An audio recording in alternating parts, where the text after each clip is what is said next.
Hello and welcome to the new Plough Lane, where Tottenham Hotspur have come to town to take on AFC Wimbledon. It's an old-fashioned London derby here in the FA Cup. Very exciting stuff. Very rare that we get to welcome a squad from the Premier League to our beautiful new stadium. So pretty excited about that. As you can see here, we've got the standard Wimbly Womblys. By the way, FIFA 17 is out, and I want to start playing it, so I may. I hope you forgive me. I want to walk you through the whole experience of creating the Wimbly Womblys instead of just, like, dropping you in randomly to the gameplay. So I'm thinking about starting FIFA 17 soon. I hope that's okay with you guys. So anyway, I want to talk about the presidential debates today. In the United States, we're going through this presidential election cycle. I say going through the way that, you would talk about, like, going through a hard time, because we are going through a hard time. It's just terrible. Nobody's enjoying this.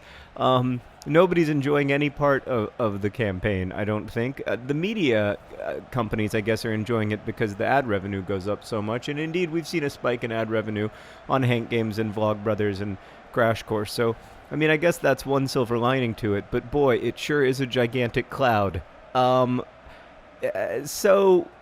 somebody asked about, the debates and how the debates could be improved. By the way, those DFTBA shorts look fantastic on Dicko.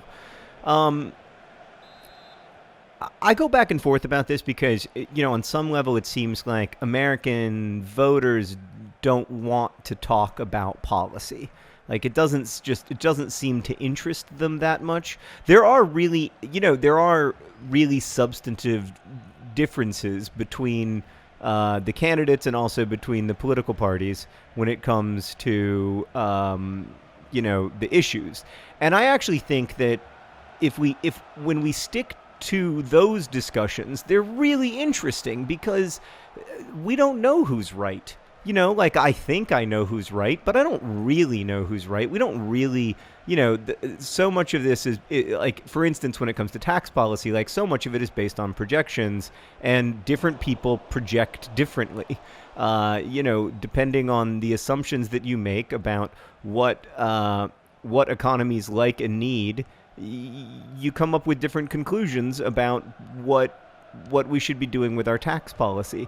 That's an interesting conversation to have. It's also a civil conversation, because if you and I disagree about what the top marginal tax rate should be for federal income taxes, that's not an existential disagreement, right? Like, that's not us fighting about whether or not to continue the American. Oh, it's a fantastic move from Akinfenwa. It's beautiful, and he's a known finisher. Oh, he's big. What is it? Round. He's worth 10 million pounds. Akinfenwa. Oh, it's just beautiful. One thing I'll miss from FIFA 17, Meredith, Adebayo Akinfenwa, not on AFC Wimbledon. He was released by the club. I believe he now plays for Coventry City, but we could pick him up if we need to, and we may need to. It's good to have a fourth or fifth striker who's big and strong and knows how to get things done. By the way, we just went up 1-0 on Tottenham here in the FA Cup. Not half bad, friends. Right, so we can talk about policy without thinking that the other person is evil. We can say, like, I think your projections are wrong about how much this tax policy would add to the debt over 10 years because of X and Y, rather than saying, I think that you are evil and from the gates of hell, and as Trump said in the most recent debate about Clinton, that you have a lot of hate in your heart. Gosh darn it, passing out of the back 1-1. That's a stupid thing to say. And this making it about whether or not somebody has hate in their heart is just, it's in my opinion, really bad for American political life. That said, there doesn't seem to be much interest or willingness to change the way that we think and talk about politics. Voters, a lot of voters make decisions emotionally, about who they want to have a beer with, who they think they can trust. And by the way, like, those are important calculations to make because, you do have to trust that the person is going to do what they promise. But you also need to know what they're promising, aside from just whether they're trustworthy. The other thing that I'd say, though, is that American political life has a pretty good way of making people keep their promises. There's an interesting 538 article about this, about what percentage of promises elected officials keep, and it looked at the last several decades, and basically it found that it's been pretty stable, but that it's actually gone up in recent decades, despite our feeling that, the trustworthiness, politicians have never been less trustworthy. It's important to remember that Americans have always felt that way.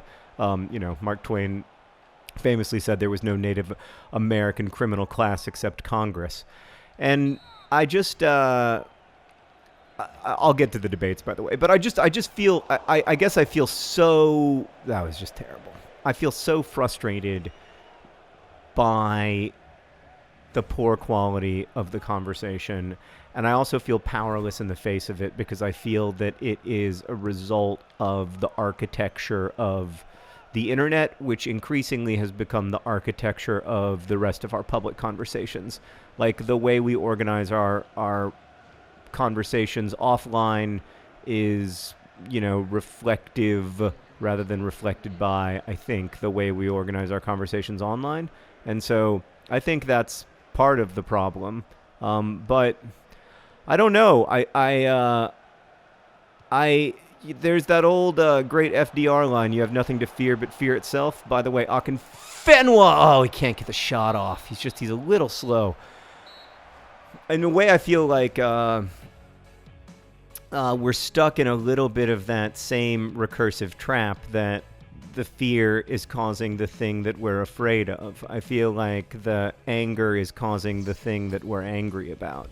The outrage is causing the what we're outraged about. I don't believe that Donald Trump would have been the Republican nominee if it hadn't been for that that outrage cycle in American politics. I think that has been very successful at tapping into to this real intense anger that a lot of people feel left out of economic growth, but I also think they feel left out of political life. They feel like their voices aren't being heard. They feel like their voices aren't being privileged in maybe the way that they think they ought to be privileged, or the way that they ought to.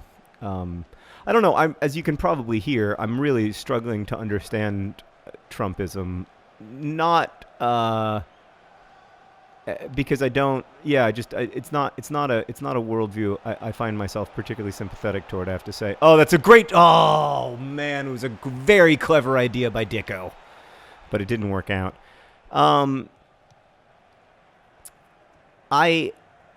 So as for how we could improve the debates, I wish that it is almost impossible practically to get people to talk substantively when they don't want to. And it is also almost impossible to live fact check. So, for example, I mean, that's something that Trump has done really consistently. He did it in the Republican debates, too, which is that he would just say things that are factually incorrect, but there was no time to fact check them, and they're compelling ideas. A really good example of this, or I can think of two examples that really stuck with me in the most recent U.S. presidential debate. First, when Trump said that our trade deficit is $800 billion a year, which sounds like a very big deal. And indeed, it would be kind of a big deal if our trade deficit were $800 billion a year, but it isn't. What? Please don't say that was it's just a corner kick. That's the trade deficit for like physical goods, but of course that's not the only kind of trade. Oh no, it's a fantastic finish. I mean, there's just nothing I could have done. I just give my hats off to Gonzalo Higuain. It's fantastic. Congratulations, Gonzalo. It was really good stuff, and we're just going to try to come back now. I think we need to make a substitution. I think what this game needs is the Messi from Montserrat, Lyle Taylor, as well as the Golden Child, coming in for Jego. And maybe even, could it be that we need a bit of wild shot? I think I'm going to put wild shot out here and put Barncham, then do this guy, and that's going to be my lineup. Okay. All right. So that means that the boys will have one more kick of the ball. Get that ball to Barncham, and then Barncham, and then Akinfenway's not in the right place. Not in the right place. Right, so that's one example that if you don't account for services, then our trade deficit looks much bigger than it is. But of course, services matter. For instance, I do some trade with Germany, right? Because people in Germany watch my videos. And then we also do physical good trade with Germany when people in Germany buy DFTBA shirts. There is no difference to me or to anyone in the world between those two things, unless you're trying to make the U.S. trade deficit seem bigger than it is. Then you've got this line that he's been repeating a lot about how the taxes in the United States are the highest in the world. Get there! Which is just not true. It's not true by any measure. It's not true by percentage of GDP. It's not true by business taxes. It's not true by personal income taxes. It's not even close to true. I think it's right, but it's not about being true. It's about being compelling. Oh, speaking of compelling, Lyle Taylor off the post. And it is very compelling. So I think, like, I don't know how you solve the live fact-checking problem. I mean, we have pretty good technology, so maybe you could solve the live fact-checking problem by just fact-checking people on the screen. But I don't know. I don't have a good solution for that. And then I don't have a good solution for how to get people to talk about the issues either, except to maybe ask the questions in a way that are a little more issue-focused. Get there! Oh, it's a miracle goal in the 90th minute. It's old school AFC Wimbledon. What? Did it go in or not? Is it being called offside? Yes, no, it's Frankenstein. Oh, Frankenstein. He did the mash. He did the monster mash. Frankenstein. Doctor, not a monster. Fantastic stuff. It's 2-2 going into the 90th minute. Hope is that thing with feathers that springs eternal in our lives, my friends. Wow. We had one chance with a corner kick, and we actually took it for once. That was beautiful. And now we're letting Tottenham run wild and free. Okay. Pass it out of the back like a Wimbly Wombly would. There you go. Good job. By the way, nice job, Akinfenwa, tracking back in defense there. Great to see. Very encouraging. We're going to go on and play a little... Wait. Nope. Right. Where there's going to be a replay. That is the end of the game. Thank you for watching.